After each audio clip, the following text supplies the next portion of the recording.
Dans cette vidéo, nous allons étudier la charge d'un condensateur. Nous supposerons qu'à T égale 0, le condensateur est initialement déchargé et on ferme l'interrupteur. Donc le circuit est dessiné ci-dessus, l'interrupteur est alors fermé et le courant I peut circuler. Donc le courant I circule dans le sens indiqué ici, du pôle plus du générateur vers le pôle moins. Nous utilisons les conventions récepteurs. La tension aux bornes du condensateur est notée petit u. Je vais également positionner la tension aux bornes de la résistance, UR, en convention récepteur dans le sens opposé au courant I qui a été indiqué. C'est parfait. Nous allons maintenant écrire la loi d'Émaille pour commencer. Écrire la loi d'Émaille suppose de l'écrire dans un certain sens. Je vous propose de prendre un sens positif, conventionnellement écrit comme ceci. Si bien que la loi d'Émaille va s'écrire comment? La tension E est orientée dans le même sens que le sens positif que j'ai écrit ici. Ce qui va donc faire E. La tension UR, en revanche, est en sens contraire, de même que la tension U ou la tension UC. Donc E moins UR moins UC égale 0. Appelons cette tension UC, la tension aux bornes du condensateur. Je vais mettre les deux tensions UR et UC du même côté pour plus de commodité. UR plus UC égale à grand E. Et nous cherchons à écrire l'équation différentielle relative à la tension aux bornes du condensateur UC. Pour ce faire, je vais me débarrasser de UR. Le plus simple, la loi d'Ohm exprime UR égale R fois I l'intensité, plus UC égale à E. Or, nous avons vu que pour un condensateur, l'intensité I est égale à sa capacité que multiplie la dérivée de UC par rapport à dt.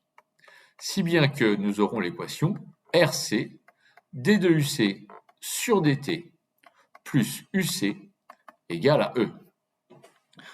C'est ceci qui est l'équation différentielle relative à la tension UC.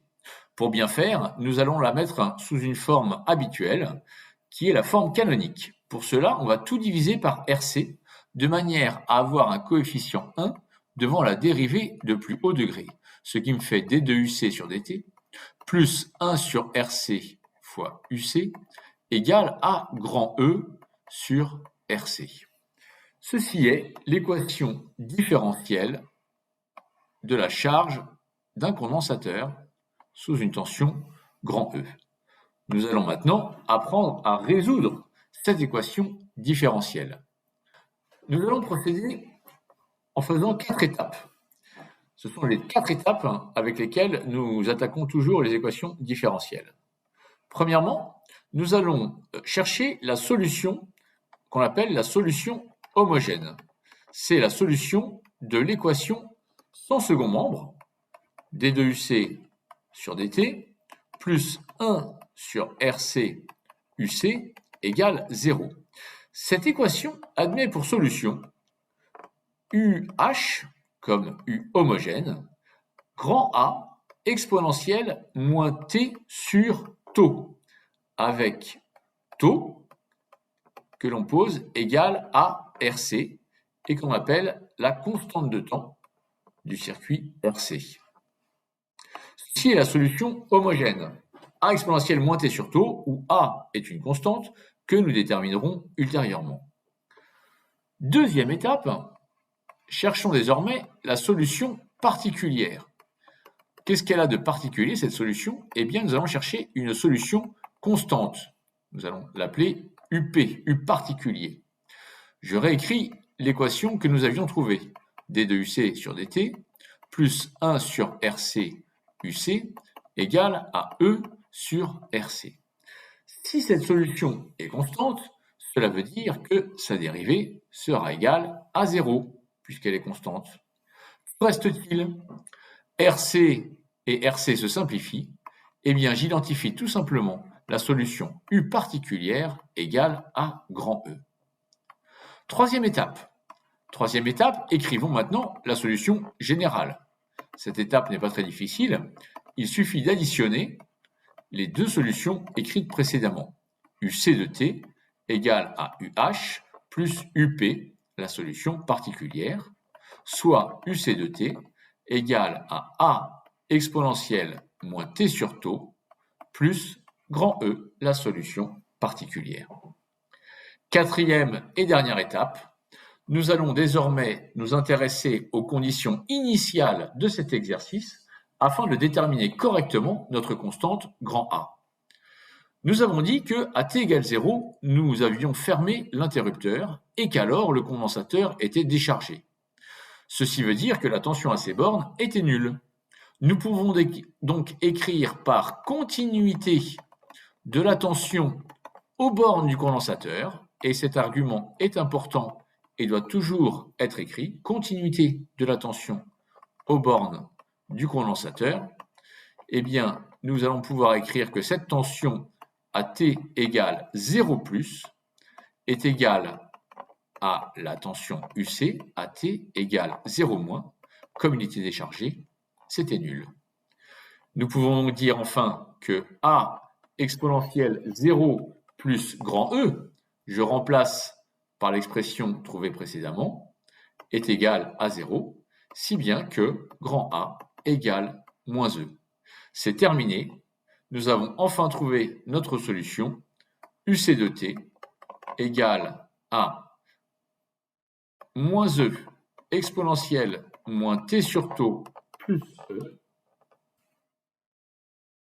ce qui me donne, après m'être fait un petit peu de place, UC de t égale grand E, facteur de 1, moins exponentielle, moins t sur taux, avec taux égale RC, la constante de temps du circuit. Nous pouvons tracer cette courbe, UC en fonction du temps t. Il s'agit d'une courbe en exponentielle décroissante qui monte jusqu'à une asymptote marquée par grand E. Et c'est logique puisque, en fin de charge, le condensateur sera chargé sous la tension grand E. Alors, cette courbe, que l'on peut obtenir avec n'importe quelle calculatrice graphique, a plusieurs intérêts. Le premier, c'est que, grâce à cette courbe, nous pouvons trouver la valeur de la constante de temps tau. Eh bien, il suffit de tracer la tangente à l'origine. La tangente à l'origine, elle monte comme ceci, et elle intercepte l'asymptote grand E à l'instant t égale à tau. Une deuxième méthode, qui est parfois plus précise, consiste à regarder le point de la courbe, puisque le point de la courbe d'abscisse t égale tau correspond à une ordonnée égale à 0,63 fois E. C'est très simple, il suffit de remplacer t égale tau dans l'expression 1 moins exponentielle moins 1, ça fait 0,63. On peut dire à ce moment-là qu'on a accompli 63% de la charge, ou alors que la charge est effectuée à 63%. Que dire d'autre à propos de cette constante tau? Eh bien, elle permet d'évaluer la durée totale de la charge. En effet, au bout de 5 taux, on considère que le condensateur est chargé à 99%. Au bout de 3 taux, il est chargé seulement de 95%. Mais la frontière que l'on retient est en général celle-ci. Au bout de 5 taux, le condensateur est chargé à 99%.